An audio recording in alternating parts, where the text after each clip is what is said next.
Listen up guys, if you download files from the internet, this is for you. There is always a risk that you could be downloading an infected file, especially if you are getting it from unofficial websites. But even files from official websites aren't always safe if the site has been compromised by hackers. That's why you should always check a file's integrity before running it, especially if it's an executable file on a device you can't afford to have compromised. In this context, integrity verification simply means making sure you are downloading the original unmodified file from the developer and not a version that has been tampered with or injected with malware. Fortunately, checking a file's integrity is quick and easy. Let me show you how to do this. So for this exercise, I'm going to be downloading Notepad. So let me visit this website. So this is it. Let me try to download it. I'm downloading the latest version.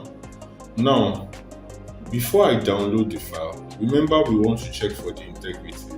That is to make sure that this file hasn't been altered. Yes, I'm on the official website of this particular Notepad, but just as I said, just in case the file has been altered for whatever reason, we need to be sure it hasn't been.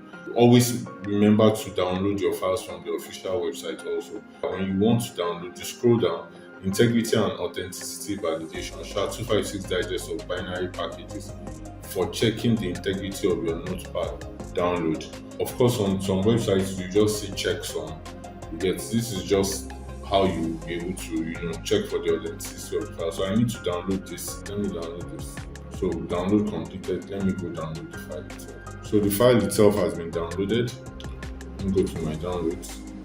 Okay, so this is the checksum that we just downloaded before downloading the file.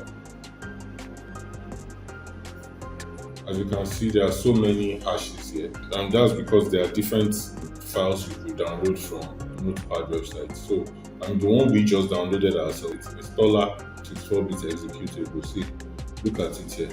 So before we run or install the file, what we need to do is this. Let's go to VirusTotal. Very simple process. Okay, so in VirusTotal, we need to upload the file first. So this is it. Let's upload it.